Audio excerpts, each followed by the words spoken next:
All right. Well, thank you for tuning in for the next great edition here of the Navigating the Coronavirus Economy series that has slowly been transitioning here just into the great, valuable business information we all need to be using to grow our business. And it is my honor and privilege to introduce our speaker and presenter today, Benj Miller. And Benj Miller is a serial entrepreneur, an all-around great guy. I've had the opportunity to work with him through part of what he's going to be sharing with you today as an EOS implementer. And he'll talk through what EOS is and share with you kind of this process and going through it. But we thought this topic was very timely. It's when is talking about the processes in your business, I guess, not timely. It's always something that we should be talking about and working on. But it's my honor and privilege here to introduce Benj Miller. So Benj, go ahead and take it away here.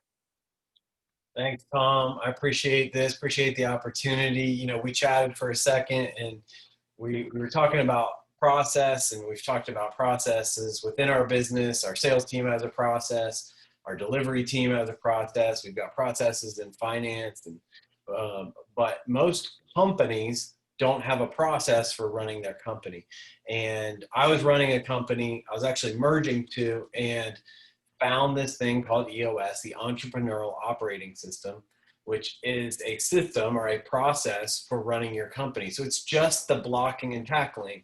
You know, you can have, if you use sports analogy, you draw up the offensive plays, you draw up the defensive plays, the special team plays, but everybody's got to do the blocking and tackling. So the blocking and tackling applies to all of our businesses, and we should be able to do it well. And so when we talk about process, we talk about systems, kind of one and the same. And with that, we have an opportunity to use systems whenever we're stuck. It's one of the 5 leadership abilities we can go to and use to break through a ceiling anytime we're stuck. So I'm going to walk us through the EOS model. And Tom, if you or somebody else want to cut me off and ask questions, feel free. We'll leave a little Q&A for the end. But I'm going to talk us through what is the EOS model. So the EOS model has 6 components. And we start at the top with this idea of vision. And vision's the one thing that we use to get everybody on the same page, saying, hey, there's the destination. Here's how long, you know, we think it's going to take to get there. So I'll come back around and show you some of the tools we use to do that. The second component is people. Every business that I've seen or worked with has some component of people. So how do we make sure that we're doing right by our people and getting the most out of them at the same time?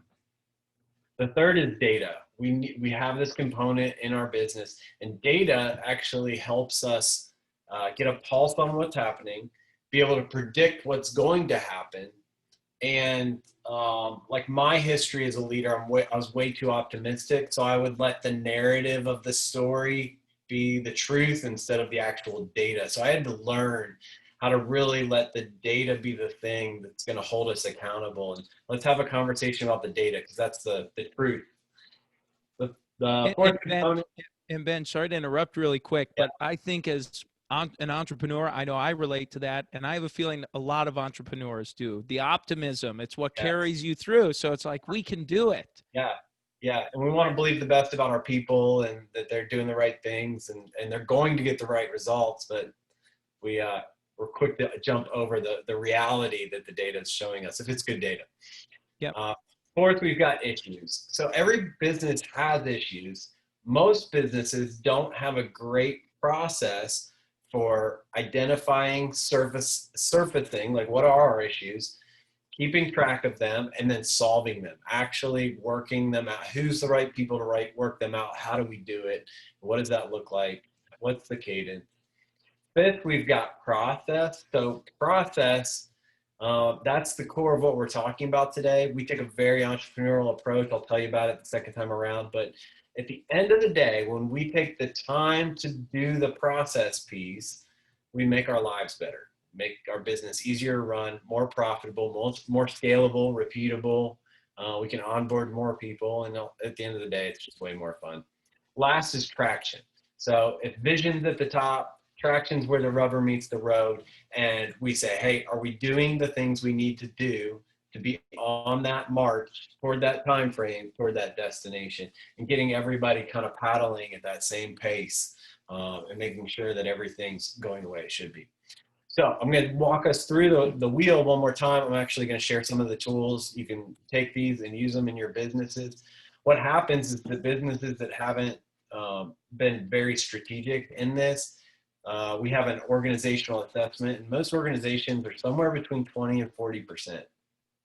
And so with the tools and the implementation, you know, our aim is 100%, but it's kind of a utopian state. If you're growing, that even that growth is going to dock you on points because you're not, you know, you've got an empty seat that you have to fill to meet demand. So really our goal is 80%. And if we can get to 80% in each one of these components, not like 90 and 5 and totally forgetting about one, but if we can get 80% plus in all 6, we're that wheel, that flywheel is just going. You're feeling the momentum. So here's how we do it. EOS is just a toolkit. It's got a toolbox, about 20 tools in it. There's 5 fundamental tools. I'm going to talk you through those as they relate to these components. So when we talk about vision, we have a tool called the VTO, the Vision Traction Organizer. So page 1 is really the vision side. And we're taking the time to identify our core values so that we know who are the right people that we want to work with, want to work for us. We're going to be able to identify what are the core values of our organization, our core focus, what are we about, our 10-year target, what is that BHAG, that arrow that sets destination and direction that's on the wall. We're going that way. We've got our marketing strategy, which says who we're for, who we're targeting, who's our ideal client. We talk about our 3 uniques. So as you as a company, if somebody's shopping for what you do, these are your differentiators, your value proposition. Each one of these 3 needs to be valuable to your consumer or your customer. It's the packaging together that creates the uniqueness. Nobody else should be able to claim these 3 things. Then we get into a proven process, which I'll show you EOS's in a minute. In this instance, it's a selling tool because it says, hey, if you partner with us, we've done this over and over and over. This is the process we go through, and then here's success for you and what it looks like on the other side. And then we have a guarantee. The guarantee is also used in sales, and it's to preempt or overcome the primary objective in your sales cycle.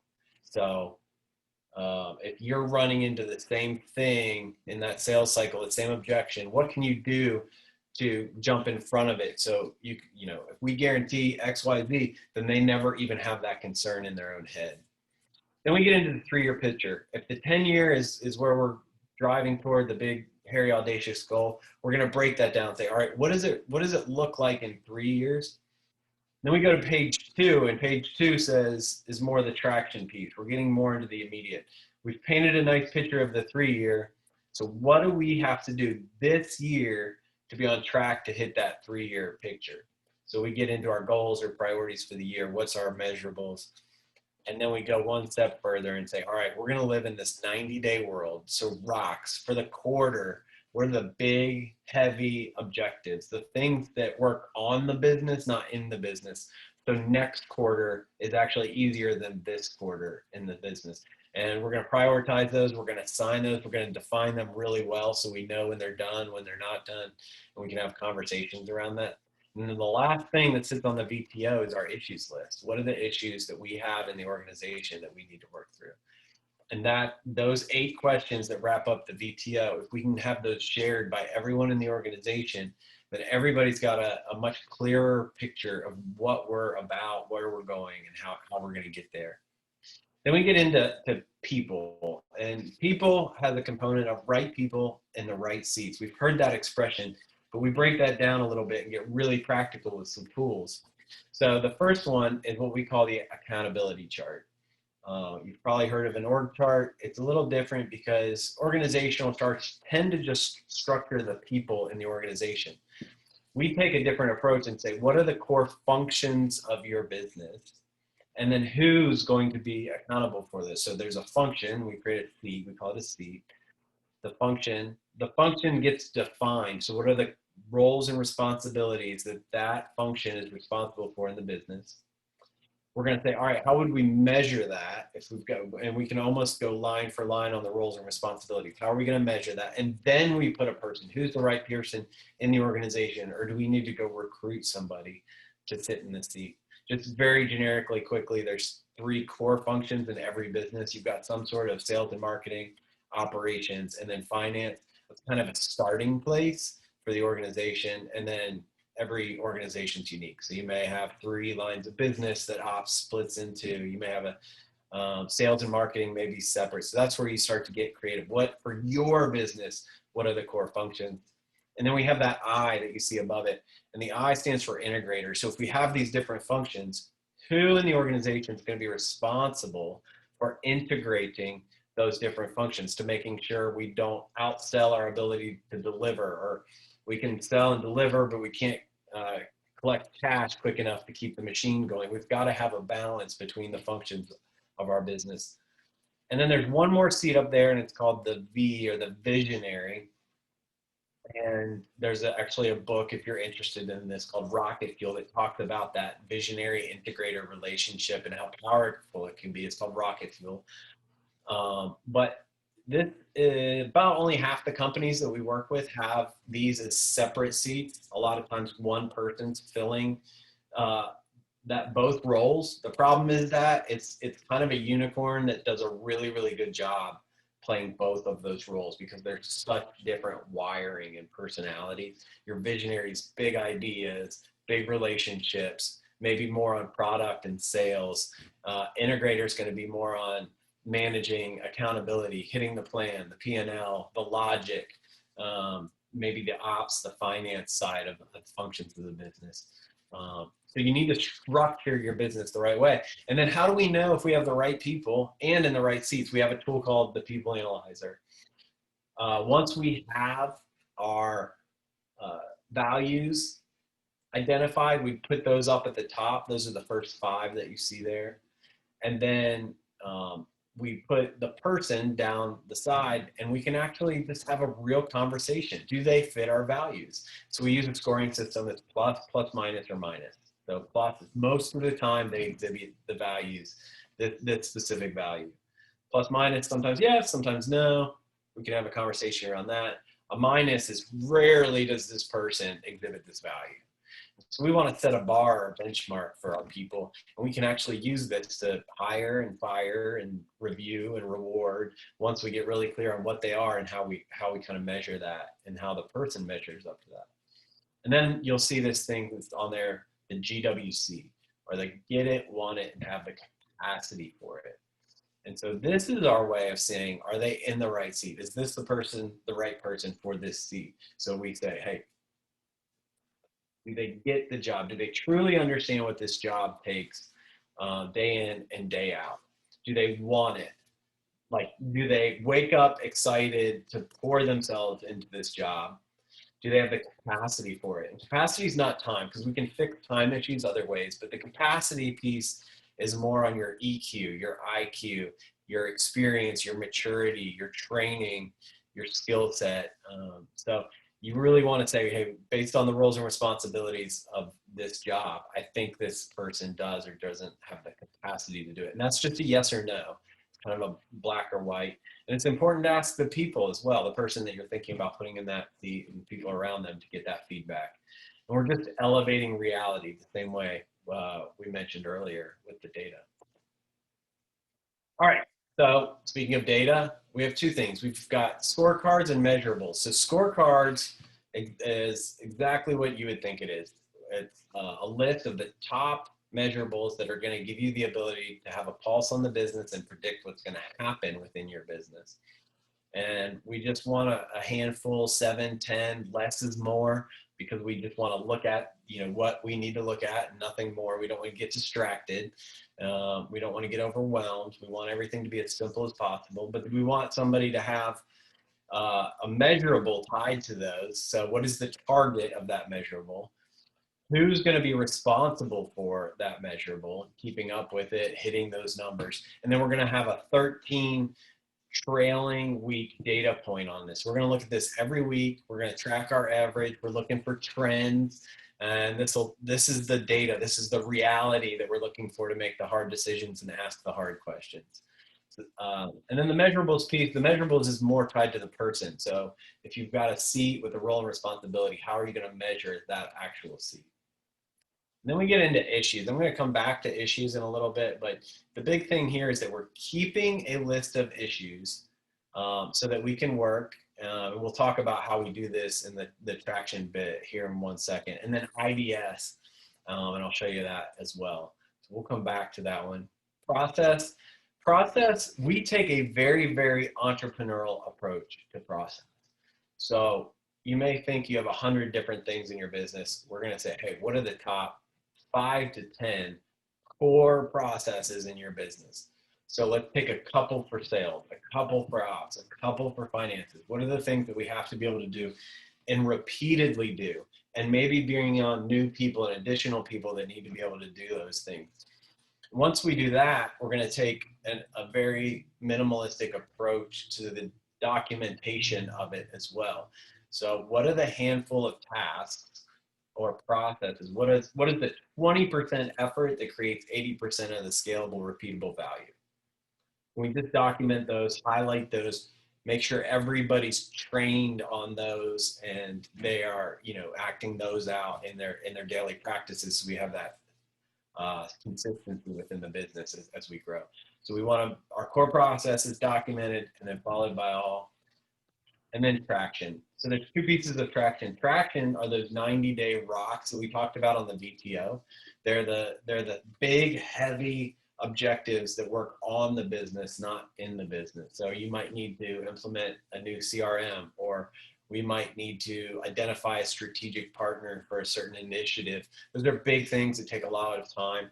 So we look at them on a 90-day, create some milestones so we know definitively reality if we're on track or not on track, and we go approach those rocks. Somebody owns a rock within the organization, so you need to know who owns that rock. And then we get into a meeting pulse. So in the middle of those big 90-day objective strategic conversation, we've got our weekly pulse. So weekly pulse is our check-in on how we're doing as an organization and our opportunity to work the issues that we talked about a minute ago in issues. So here is the level 10 meeting agenda for your senior leadership team. So your senior leadership team needs to get together once a week and run this meeting. And I'll talk you through it. But first, the reason why it's called level 10 is because at the end of every meeting, we're going to rate the meeting. How did we do? Did we start on time, end on time, stay on task, stay on time? Did we really get to the root of the issues that we work, and did we solve them with very clear next steps and ownerships? So 5 minutes we're going to spend being human. We're going to say, hey, what's your good news, personal and business from the last week, some time of sharing. The next 3 buckets of 5 minutes are all reporting. So it's only 5 minutes because we're just looking at reality. And then if something in there is an issue, we're going to say, drop it down or create an issue. We're going to come back to that, prioritize that, and talk through that in that big idea 60-minute bucket you see there. So the first thing is a scorecard. Looking through that, is everything on track? If it's not, hey, is this an issue? Do we need to talk about it? No, it's just an off week. We had a holiday, whatever it is. Rock review. We're looking through our rocks. Our options are on track, off track, or completed. Those are the only 3 issues. If it's completed, we celebrate. If it's on track, keep moving. If it's off track, hey, is this an issue we need to work, or is it going to get back on track? And just talk through it as a team and the issue if there's something that's holding that rock back from getting completed. The next we do customer and employee highlights. This is a great place to bring in those values that we mentioned. So I really want to highlight Tom for his help first attitude when he went out of his way with that client. We had this employee do this. We had a customer say that. There's a chance for, finance might be isolated from the great results that your ops team's getting. So bring everybody into that conversation and letting the communication flow between departments. It's just a great time to kind of get those headlines in. And then we've got a to-do list. So people get confused on this one sometimes, but the to-do list and EOS in this level 10 meeting, it's not your personal to-do list. It's not even your work to-do list. It's any of the to-dos that derive out of the solves from working issues in that next IDS. So I'm going to talk you through that, what that looks like. But at the end, when you create a solve and somebody takes that next step, this is the way that we create accountability, or just updating people that, hey, we had a solve for me to go talk to so-and-so and have that conversation. I did that. This is what it looked like. Or I haven't had that conversation yet. I forgot about it. I'll get on it. We want to make sure that the time we spend in here isn't wasted. So this is our feedback mechanism for this next 60 minutes. So when you see IDS, it's an acronym. It stands for Identify, Discuss, and Solve. So identify, discuss, and solve. And this is where we pull up our issue list. We say, hey, does anybody else have any issues to add to the list? Give everybody a moment to think about it, or get out their notes or whatever, get them on the list. And then the first thing we're going to do is prioritize, because just because it was the top thing on the list or the last thing added doesn't mean it's the most important. We want to make sure that as a team, we're working on the most important things first. So we're going to prioritize our top 3, and then we're going to put this acronym into play. So we're going to identify what is the root issue. A lot of times what we think is the issue, or what's laying on the surface, is not really the root issue. So anytime we're going to identify this issue, and then we're going to move into the D, which is discuss. So identify, discuss. We're going to discuss. We're going to ask some questions to try and prod, like, what's really happening. Can we get to the deeper level of this issue? But anybody at any point has the ability to kind of pause and say, so what's the issue? Because sometimes you'll start here and you'll veer this way, or you'll veer this way. You need to get the room really focused on the issue at hand. So bring the conversation back. So what's the issue? And once we're really clear on what the actual root cause issue is, then we move to that third bucket, which is solve. So what's the solve for this? What are we going to do as a team? What are we going to commit to, or what do we need to do to move that to the next, move that forward, to solve it so it's not in our way, not hindering us, and we're able to move forward with our plans. That solve usually somebody owns, and it ends up on the to-do list. Once we get through our 3, if we've got more time, we'll do another list of what are the next priorities. If we get, clear the list, we'll end it early, and then we'll spend a few minutes at the end just doing a conclude. So what were the to-dos or commitments that we made during this meeting? Who owns those? What are they? Cascading messages is, there may be 4 or 5 of us in this room as a senior leadership team. Did we decide anything, or did somebody say anything that other people need to know about? So it could be employees, it could be customers, it could be shareholders. Are there any messages that need cascaded out of this room? Who owns those? You can turn those into to-dos. And then we're going to rate the meeting. And we use Olympic scoring. So it's a 10, unless it's not a 10. So you can deduct for anything. You can deduct for starting late, ending late, getting off topic, not really solving a root issue, not really holding people accountable. Benj was on his phone the whole time, not really paying attention. Whatever you want to call out, you call it out and deduct, because, again, we're trying to drive reality. And that's the only way we improve, is if we're having a real conversation about what's really going on. So that's the model. That's the 6 components of the model. And again, we're aiming for 100%. We're driving toward mastery, so that wheel is really clicking with momentum. But the goal is 80, and that's how we make it happen. So I promised at the end I'd show you an example of process.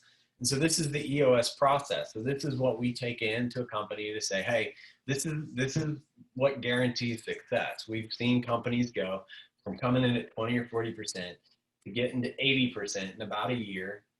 Differs per company. We take them through a 90-minute meeting, which is basically the equivalent of what we're doing now.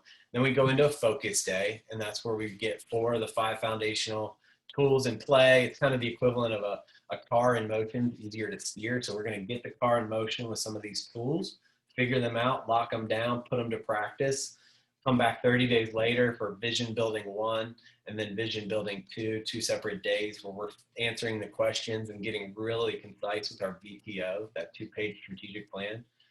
And then we go into a cycle of quarterlies and annuals where your facilitator's coming back and helping you look back at the quarter, regroup, set new vision for that quarter, and then ultimately the annual. That's the process that we take our clients through when we implement EOS. So typically the results look like this. We move from 25% mastery coming in. You've got a good story. You're not exactly on the same page. You don't have an optimized structure. You don't have right people in the right seats. Poor leverage of data, if any. Usually poor problem solvers. Not a lot of team health. Not a lot of traction. You're getting some good results because you're doing the best you can. You got good people. And then we drive toward mastery. And typically when a client graduates, and they're really implementing this system or this process, they've got a tight and compelling story, and they're all on the same page.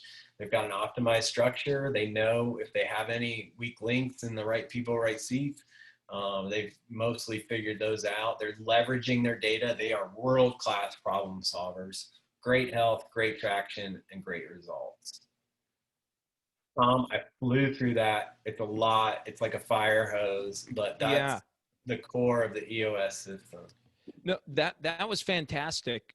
It was really well done. And I'm sitting here watching, I'm literally taking notes, even though we've gone through this. And just so that everyone tuning in knows, Benj is an implementer, and I'm working with him through a cohort that he assembled locally here in the Atlanta area. And it's been wonderful. He's been great in helping us do better with the EOS model. So we implemented the entrepreneur operating system here about 2 years ago. We started the process, and it was a little, it's taken some time for us to get there, but just even watching this has helped clear up even just some things that we're still struggling with, the level 10 meetings. And we actually did our quarterly for fourth quarter today for one of our companies. It was a great session and planning and going through that. So, and I was, every time we do it, I'm always reminded these quarterly planning sessions, I mean, it's what it's designed to do, but it really just brings us back together. It's amazing. We feel kind of out of sync, and it syncs us back up, gets us dialed back in and reconnected so that we can start running on the next quarter here. So, I think it was great. And you summarized literally the entire book of Traction. I don't know how you did it, but you did it in less than 30 minutes here. So great work. Yeah, if you want the long version, the book's Traction by Gino Wickman, and it lays all this out in more detail. Yeah. And I think the key thing to take out of Benj's presentation and really the EOS model and why we talked about process is that if you are running, chances are you have processes in your business that you don't realize you're running or operating under. And this helps it helps pull those processes out for you to identify those processes. And then it gives you a system to run your business on. So if you don't have a clearly defined system, this is a great tool to use. And especially for most of the folks we're working with and that we're helping, we're in franchising. And so some of our clients have amazing processes in place. They just need to be defined. And this is a great tool and system to follow to extract those systems, get it documented, and go through all of this. And, so I think it's really, really effective. And even just as kind of a plug for our franchise manuals that we build out for our clients, the one piece about documenting the process is our manual documentation process is right in line with documenting those core processes that drive the 20% that drive the 20% of processes that drive 80% of your results. Because at the end of the day, that's what really matters. So I really appreciate the presentation here. Do we have some questions? I know we have a few folks tuning in. A couple folks hopped off here, but Walter, Adriana, anybody have some questions for Benj while we have him with us for the presentation today? Hi, Tom. Hey, Walter. It's been amazing. I mean, it's definitely an eye-opener. I don't quite perhaps have a question because, it's just, I mean, my mind is all over the place right now, and I wouldn't even know where to start. But I guess feedback will be that it's very informative. Thank you so much, and it definitely is going to bring up a lot of questions on my end when you and I sit down and go through some numbers as to how to franchise and all that good stuff. But thank you so much. That's my feedback. Great, great. Well, thank you, Walter. And Walter, Benj is just down the road from you. So just an FYI. So Benj, Walter's in Roswell there. So we're basically neighbors.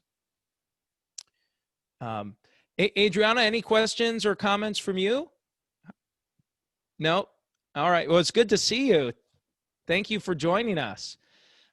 Benj, do you have any closing comments? Anything you'd like to leave with everyone? How can they get a hold of you? And we'll make sure we include your contact info if they want to talk more about the entrepreneur operating system, the EOS model, and working with you as an implementer.